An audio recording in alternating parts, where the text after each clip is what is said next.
Pak. Assalamualaikum anak-anak. Waalaikumsalam, Ibu. Selamat siang. Siang. Ih, kurang semangat sekali lagi ya. Selamat siang. Siang. Sebelum mulai pembelajaran, marilah kita berdoa terlebih dahulu. Berdoa dimulai.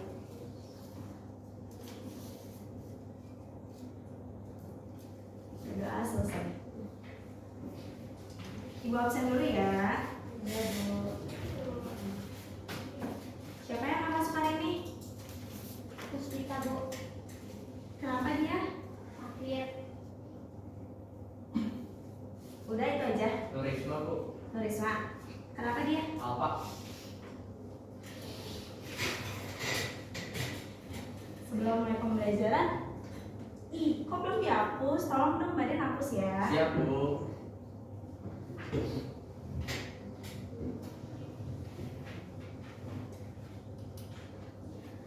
Lebih baik sebelum ibu masuk tuh papa tulis dibersihin dulu biar kelihatannya enak. Baik, Bu. Baik, Bu. Lain kali dihapus ya. Siap, Siap, Bu.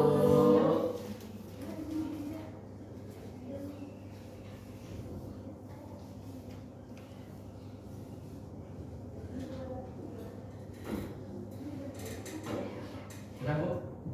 Oke, terima kasih Mbak Den. Sama-sama, Ibu. Sebelum mulai pembelajaran, ayo bangun dulu kita yel-yel dulu. Biar tambah semangat ya guys. Siap, Bu. Siap, Bu. Coba berhadap-hadapan.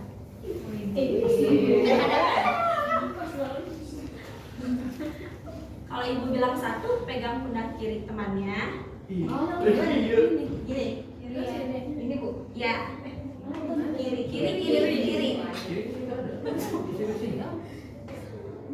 Berarti Siap kesini. Gini. Oh, iya.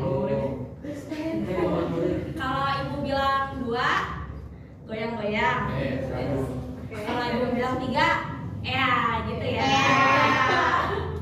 Satu, tiga, dua, satu, tiga, tiga. Ibu lebih cepat ya. Boleh, Bu. Dua, Boleh. tiga, dua, tiga. Oke, tepuk tangannya ya.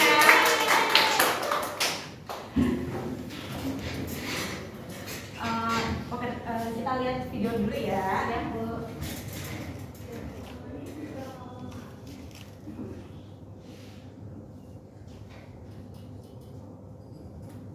Adalah usaha minuman yang paling simpel cara pembuatannya dan modelnya juga sangat kecil. Sesuai para subscriber, aku buat resep es jeruk keras bersiap untuk tambahan menu jualan es jeruk keras. Resepnya simak videonya sampai habis ya. Buat yang belum subscribe, jangan lupa untuk subscribe dan tekan tombol loncengnya supaya kalian dapat notif video terbaru dari channel ini. Untuk bahan utamanya udah pasti aku pakai jeruk keras ini. Aku beli 1 kilo harganya 12.000. Kalau teman-teman usaha es jeruk keras sudah pasti dapat harganya juga lebih murah. Selain jeruk keras original, aku menambahkan menu es jeruk keras Yakult dan pemanisnya dari gula pasir. Ini kita buat jadi gula cair. Untuk memasak gula cair, aku buat secukupnya saja. Masak 300 ml air dan 300 gram gula pasir. Jadi kalau buat 1 kilo gula, masaknya dengan 1 liter air ya. Aduk sampai gula larut. Sudah larut, matikan api kompor dan kita tunggu sampai gula cair mendidih. Selanjutnya kita potong jeruk kerasnya. Satu buah jeruk ini kita belah jadi dua, dan untuk satu gelas nanti aku pakai 2 buah jeruk saja.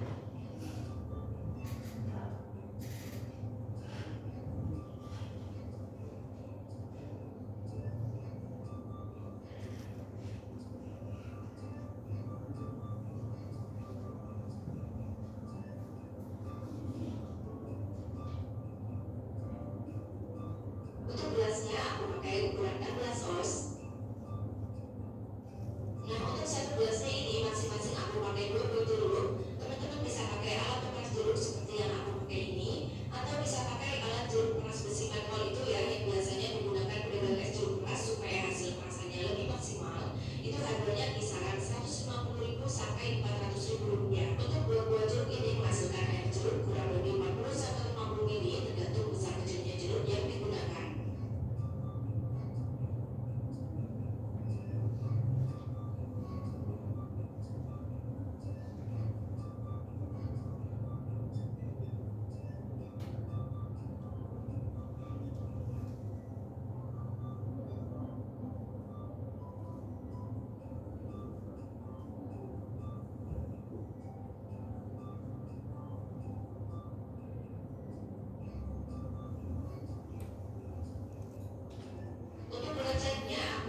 dari video mamarannya ini, menurut kalian kenapa sih mamarannya ini memilih jus jeruk ini? Iya dia. Karena harga itu lagi naik. Betul. Lagi. Naik. Selain itu? Bisa juga karena dia peluang usahanya lewat aplikasi online Bu. Betul. Nah, pembelajaran kali ini tuh masih ada terkaitannya dengan pembelajaran sebelumnya. Pembelajaran sebelumnya itu kan kita membahas tentang sumber-sumber peluang usaha. Sumber-sumber peluang usaha itu di mana kayak perubahan tren, permintaan masyarakat. Nah, kan kalau misalnya kalian mau buka usaha, pasti kan kalian kayak mikir apa sih kelebihan usaha kita, apa sih kelemahan usaha kita, atau peluang apa sih yang kita dapat dari kita membuka usaha tersebut. Nah, hari ini kita akan belajar tentang analisis SWOT.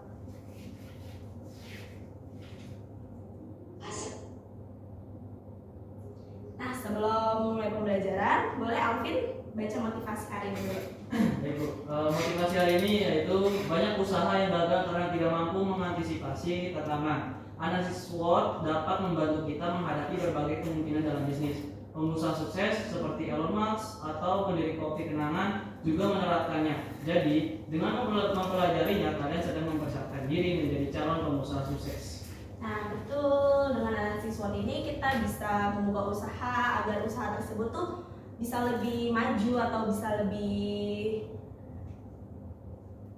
terkenal.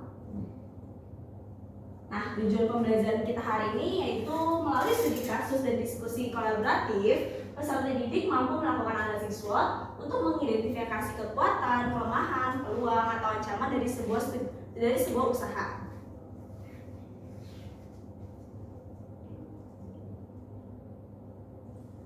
Apa itu analisis SWOT?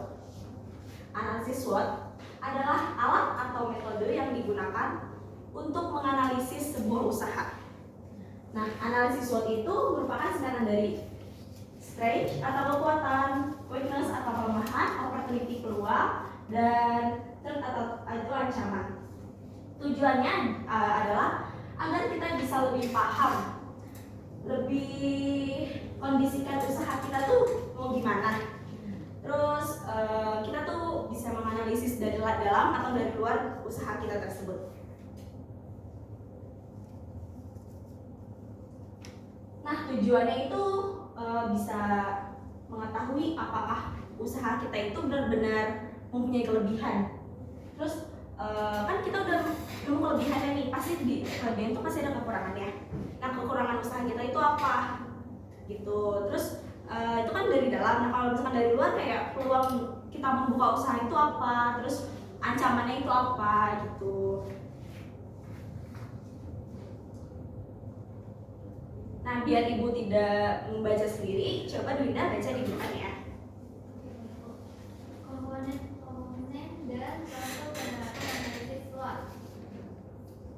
Strength atau kekuatan, hal-hal positif dari usaha yang bisa mendukung kesuksesan. Contohnya yaitu produk buatan tangan yang unik dan berkualitas. Yang kedua yaitu kelemahan, hal-hal dari dalam usaha yang bisa jadi penghambat. Contohnya modal usaha terbatas dan SDM belum terlatih. Yang ketiga ada peluang dari luar usaha yang bisa dimanfaatkan. Contohnya tren gaya hidup ramah lingkungan yang sedang naik daun. Yang terakhir ada ancaman, hal-hal dari luar yang bisa membahayakan atau mengganggu usaha. Contohnya banyaknya kompetitor yang menawarkan harga lebih murah. Ya, sebelumnya kan kita udah membahas tentang tujuannya nih kan. Nah, di sini tuh komponen-komponennya itu masih keterkaitan dengan tujuannya. Dan yang terakhir itu ada langkah-langkah. Nah, kita tuh sebelum menganalisis sebuah usaha, kita harus menentukan dulu usaha yang kita akan analisis. Nah, yang kedua itu kita mengumpulkan data-datanya itu. Misalkan dia mau menganalisis suatu usaha, dia tuh harus mengumpulkan data-data seperti apa sih kelemahannya, terus apa sih ancamannya gitu. Terus habis itu kita membuat tabel analisisnya untuk dipisahkan biar makin paham. Terus kita evaluasi dan kita simpulkan. Terus langkah terakhir itu membuat strateginya. Nah, ini tuh kisahnya Bu Rina di sebuah desa di tempat tinggal Bu Rina. Dia melihat peluang bahwa ternyata ada pelepah pisang yang bisa dia gunakan untuk bikin tas.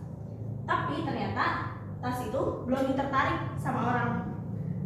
Tapi setelah dia evaluasi, setelah dia membuat kesimpulan, jadi membuat tasnya itu jadi terkenal. Coba ada yang bisa jelaskan kenapa itu?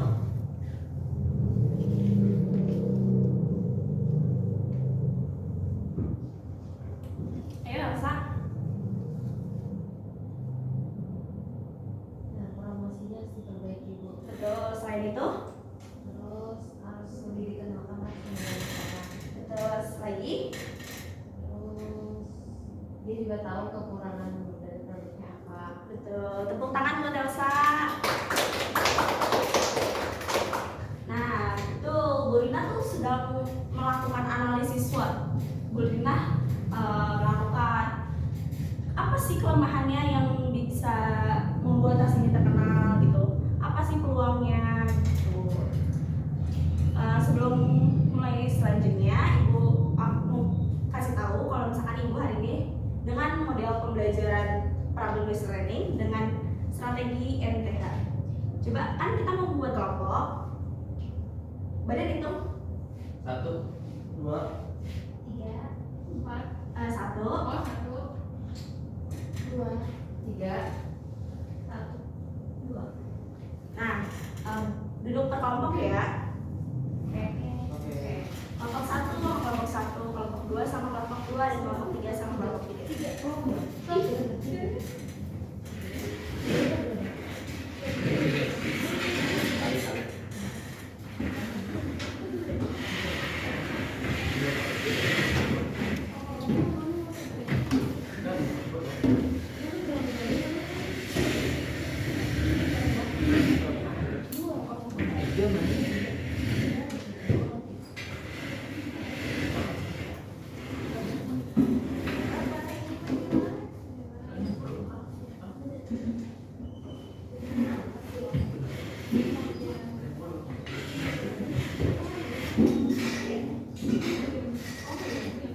Oke, perhatikan sebentar ya. Kan tadi Ibu udah jelaskan kita akan menggunakan metode NHT.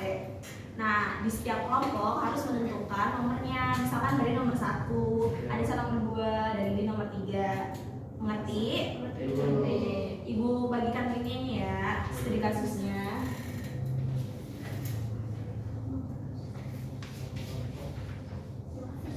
Oke. Ntar kalian bikin table seperti gambar di depan ya. Ibu kasih waktu 15 menit.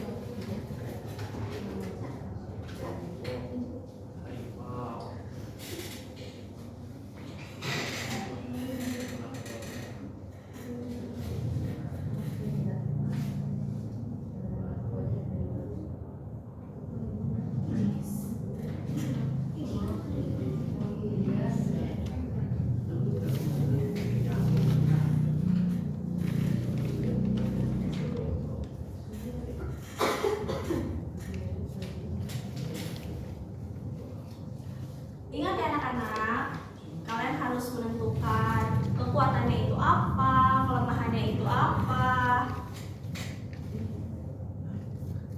peluangnya itu apa, dan ancaman itu apa. Ini kelompok berapa? 3. Udah menentukan nomornya. Kelompok 2 gimana? Sudah, Bu, mau nanya Bu, Iya. kalau bidang wirausaha itu termasuknya kerja di mana?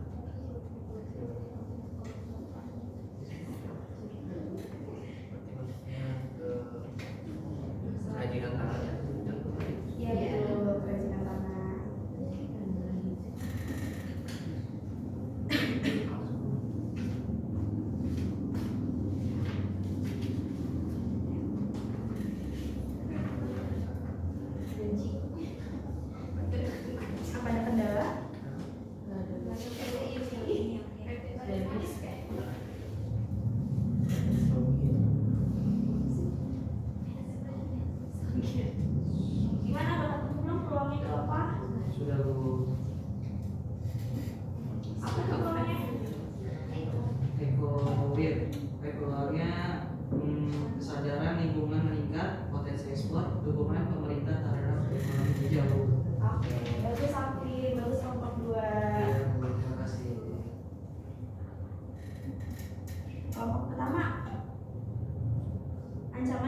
kasusnya, analisisnya.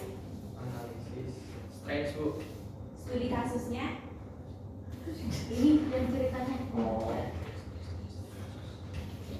Sekelompok siswa yang menamai diri mereka Eko Kreasi punya ide kreatif. Mereka membuat gantungan kunci dari botol-botol plastik bekas. Produk ini dihias dengan motif khas daerah mereka dan dijual di festival sekolah. Banyak orang yang suka karena unik dan ramah lingkungan. Tapi sayangnya masih ada yang ragu soal daya tahan produknya karena terbuat dari limbah. Kelompok 2. Kelompok 2 Ecowear. Di sini memproduksi pakaian dari bahan sisa tekstil dan pakaian bekas. Konsep ramah lingkungan menjadi nilai jual utamanya. Namun, sebagian konsumen masih menganggap produk daur ulang memiliki kualitas rendah. Pemasaran masih terbatas di media sosial. Kelompok 3, lampu hias dari barang bekas. Kakak dan Mulan adalah dua sahabat yang punya ide keren. Mereka membuat lampu hias dari sendok plastik bekas dan kaleng susu. Hasilnya unik dan estetik, cocok buat dekorasi rumah. Tapi mereka kesulitan bikin produk secara rutin karena bahan bakunya kadang susah dicari dan belum punya tempat kerja yang tetap. Oke, dari studi kasus tersebut, coba kelompok 1 membacakan tentang kekuatannya, kelompok 2 membacakan tentang kelemahannya, dan kelompok 3 membacakan tentang peluangnya. Baik, di sini ada strength atau kekuatan dari produk ini yang unik dan kreatif karena dibuat dari limbah tutup botol, jadi ramah lingkungan, dan di desainnya bisa dikaitkan dengan budaya lokal lewat motif atau warna, dan harganya yang murah atau cocok buat pelajar atau remaja. Ya, di sini weakness atau kelemahan, analisisnya persepsi negatif tentang kualitas, jaringan pemasaran masih terbatas, kapasitas produksi kecil. Kalau peluang dari lampu hias dari barang bekas ini, yang pertama banyak orang cari hiasan rumah yang unik-unik dan buatan tangan. Bisa kerjasama juga dengan komunitas seni atau lingkungan, dan juga punya peluang ikut lomba ataupun pameran kerajinan. Nah, kan yang terakhir belum dibacakan ya, misalkan. Coba dari para peserta ini, dari kelompok 3, coba milih di kelompok 1, kelompok 2, kelompok 3 ini, bacain. Maksud ibu, ancamannya itu yang mau dibacain yang mana dulu gitu. Dari kelompok 3. Oh, idenya ibu. Yang bacanya Elsa aja. Kayak Elsa baca. Oke, kalau ancaman dari usaha lampu hias ini, yang pertama produk pabrik bisa lebih murah dan banyak pilihan juga, dan kadang susah mencari sendok plastik bekasnya yang layak pakai.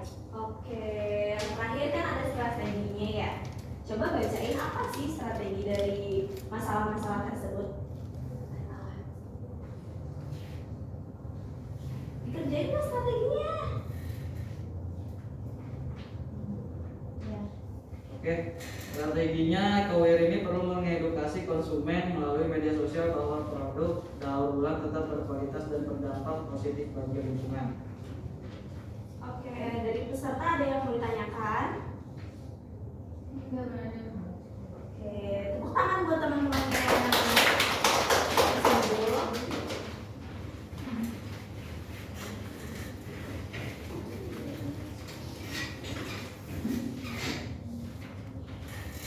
Ya, setelah mendengarkan hasil dari kelompok 1, kelompok 2, kelompok 3, coba ada yang bisa sebutkan apa sih yang kita bahas tuh hari ini?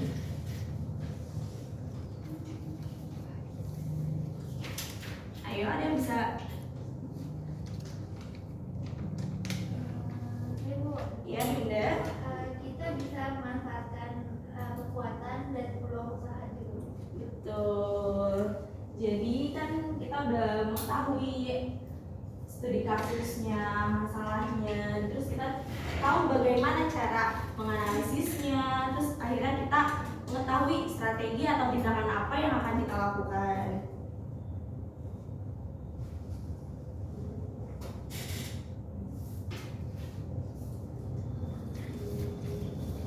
Dan yang terakhir, kesimpulan. Hari ini kita telah melakukan menganalisis sebuah usaha, sebuah masalah. Nah, sebagai dasar dalam membuat keputusan bisnis untuk menjadi lebih terkenal, lebih maju lagi. Nah, ada yang bisa jawab? Apa hal yang kalian pelajari hari ini? Ya, Elsa. Kita tadi sudah bisa mengidentifikasi peluang-peluangnya, terus ancamannya, dan sama kelemahan kekurangan usaha. Oke, kita tepuk tangan buat kita semua. Nah, sebelum tutup, Ibu akan menyimpulkannya. Analisis SWOT merupakan alat yang sangat bermanfaat untuk menganalisis, mengevaluasi, merencanakan sebuah usaha. Dengan mengenali kekuatan, kelemahan, peluang, ancaman, kita bisa siap dalam menghadapi sebuah usaha.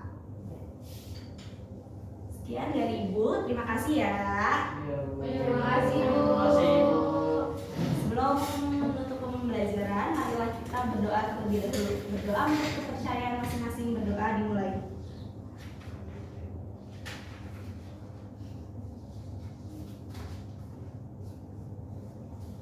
Berdoa selesai.